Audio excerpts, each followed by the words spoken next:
It's an important part of the process. So we're discussing skin removal after weight loss. Our guest is Dr. Ayesha Punjabi. She's a plastic and reconstructive surgeon. This is Southwest General Health Talk, a podcast from the specialists at Southwest General Health Center. Thanks so much for joining us. I'm Joey Waller. Hi there, doctor. Welcome. Hi, thank you for having me. Great to have you aboard. We appreciate the time. Looking forward to this because it seems to me that this is a part of the weight loss process that often gets overlooked, maybe not discussed as much publicly, and perhaps patients of yours don't think about it as much, right? What happens after the weight loss surgery? So let's jump right in. And for those who've lost a significant amount of weight, what kinds of changes can in fact happen to the skin and that body contour after the fact? The skin is viscoelastic. A viscous material is like silly putty. When you stretch it, it just stays stretched. An elastic material is like a spring. When you stretch it, it bounces right back together. The skin is in between those two. And so, with changes in weight, when the skin stretches and then contracts again with weight loss, there is variability in terms of how much the skin will spring back up or tighten back up once the fat beneath it has decreased in volume. And so excess skin is a very common presentation after weight loss, depending on the rate of weight loss, the age of the patient. There are just deposits of extra skin that can be left behind after weight loss, and no amount of working out, further weight loss, anything that people can do can remove that extra skin, because this is kind of an intrinsic property of the skin. Gotcha. And so that being said, at what point should someone start thinking about skin removal surgery? Is there a certain amount of weight loss or a certain period of weight stability that you normally look for? Yeah, so there's actually a lot in that. The first, actually, the most important part is the weight stability. So I recommend that patients be within 10 pounds for 6 months. That's what I consider weight stability. And that's actually the most important thing. In terms of the number, I don't encourage people to get super fixated on chasing a number. Number one, I always recommend losing weight under the guidance of a specialist in weight loss. I think that's the safest way to lose weight. And number two, patients are losing weight for their health, and getting arbitrarily attached to a number is less healthy. All of that being said, as much as we hate the body mass index, it's not the most precise. I do warn patients above a body mass index of 35, which is a ratio of weight to height. Above that body mass index of 35, there are some healing complications of surgery that are a little higher. The other important thing is comorbidities with the weight. So if someone has poorly controlled diabetes, for example, that's a very major risk for healing complications. And I would recommend getting the diabetes under control before a major elective surgery. There's actually a lot in that question. And hopefully I cleared things up more than muddying them with that answer. Absolutely. Very comprehensive indeed. So we hear about problem areas that many people are preoccupied with when it comes to losing weight. How about the most common areas patients want addressed after weight loss when it comes to skin removal? Are they the same areas, or maybe are there one or two that they focus on even more?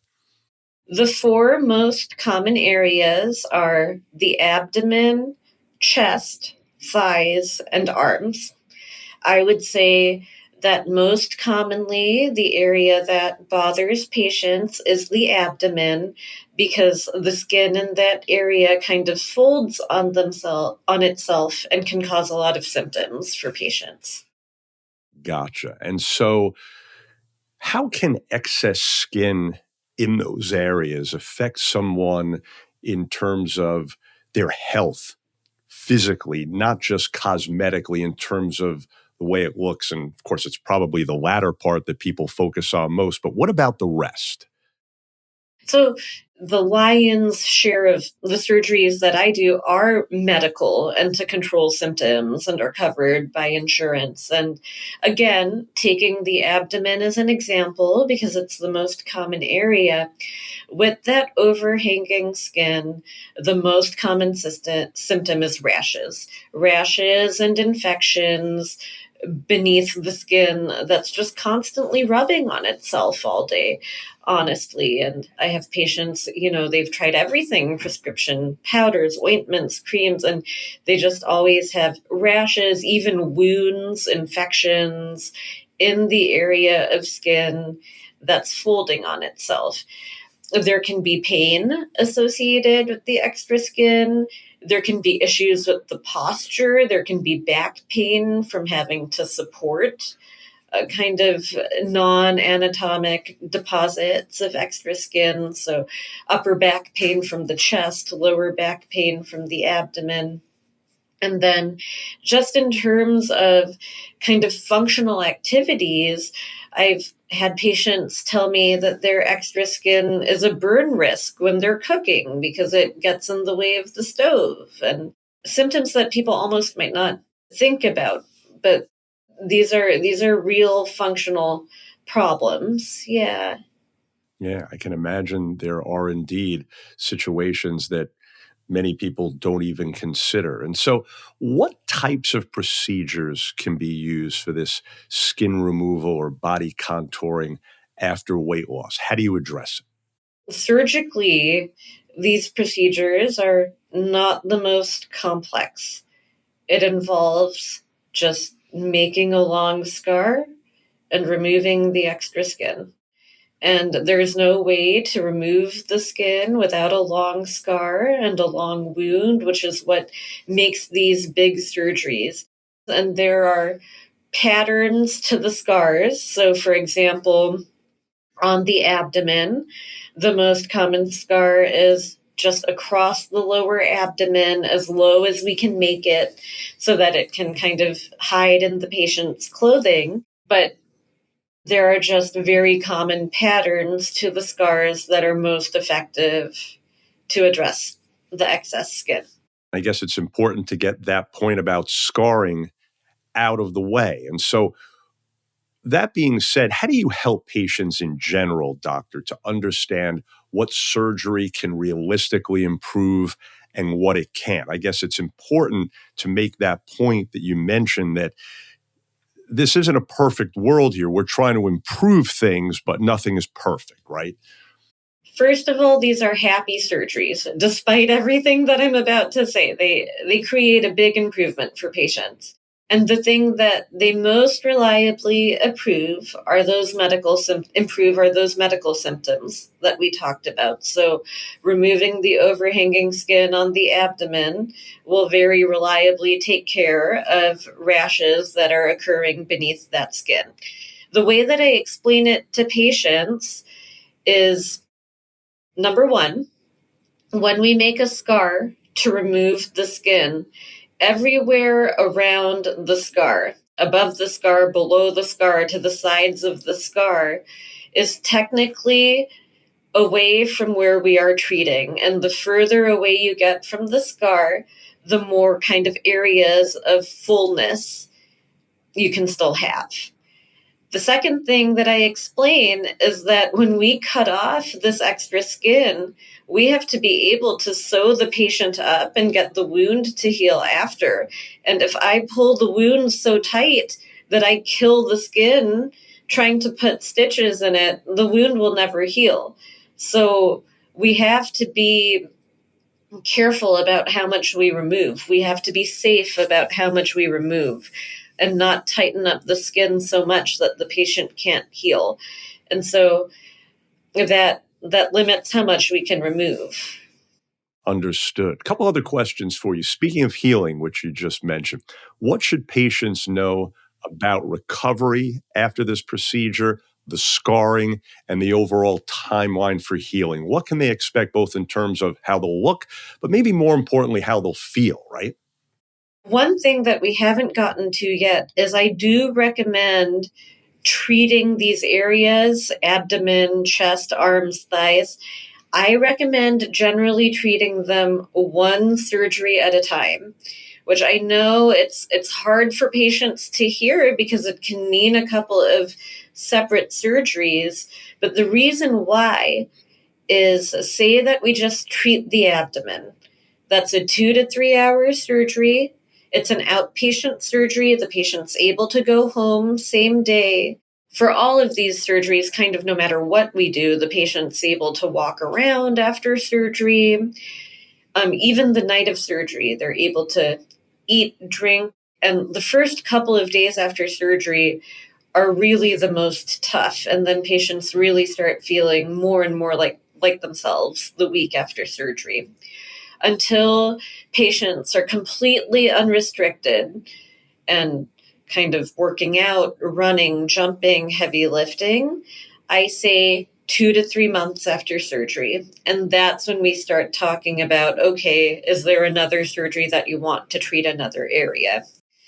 Now, contrast that, it is technically possible to do the abdomen and the chest at the same time, for example. And, if the patient really needs me to do it, it is safe to do. However, we're talking several hours of surgery, probably about an 8 hour surgery. We're talking a likely overnight stay in the hospital, and we're talking minimum double the scars and double the healing. And so the recovery process becomes it becomes a lot more tough.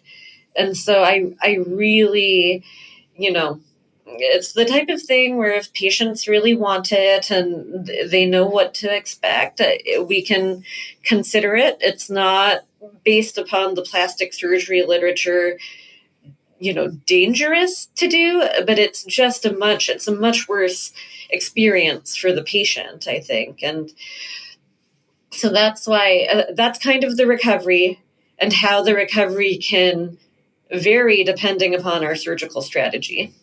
And then just briefly in terms of scarring, I mean, any of us that have had surgery scars know naturally they get better over time. The question is how much better and how long. So what can people expect there? I mean, I know that, just generally speaking, sometimes, for instance, an abdominal scar for different types of procedures, not just this one, it might take a year or more for that last small percentage to finally heal, right? I actually consider it in two phases. The first is healing, and the second is the scar maturing. So, first of all, even just getting the scar healed with these surgeries, because it is such big incisions and scars, can take several weeks. It's very common for little parts of the scar to open up. But, in a couple of months, all wounds should be closed. Then the patient has what I call kind of an immature scar. So it's still pretty pink, pretty hard. And over a year, the scar softens up and becomes paler. And so that's called scar maturation. And that takes a year. But again, the wound part and the healing part is the other consideration with doing these surgeries one at a time, because it's a lot of wounds to have at once to be working on healing. Yeah, no question about it. And a great job by you to point out why it's so important, if possible, for people to follow your advice and get them done one at a time. In summary here, doctor, for those joining us interested, but maybe a little apprehensive, nervous even, understandably so, about possibly getting this done? What do you want them to know before scheduling a skin removal consultation? What's the most important thing for them to weigh or keep in mind? Weigh, no pun intended. I would say two things. The first thing is that these are completely elective surgeries, so there's never any pressure or urgency to proceed. The point of a clinic visit is just to equip the patient with all of the information that they need to know what to expect from the surgery. And that's number one. Number two is kind of what I mentioned before, that these are actually, even though they're major surgeries, very happy and well tolerated surgeries for patients. They can kind of drastically improve patients' quality of life. And people actually handle the healing process very well, even if some parts of the incision open up and they have some wounds that we're bandaging for a few weeks. They're shallow wounds and they ultimately heal. And so patients, are generally happy that they went ahead with these surgeries.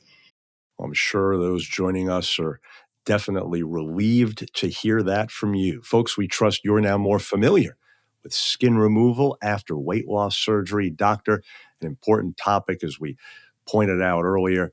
Keep up all your great work, and thanks so much again. Thank you. And for more information, please visit swgeneral.com. If you found this podcast helpful, please do share it on your social media. Thanks again for being part of Southwest General Health Talk.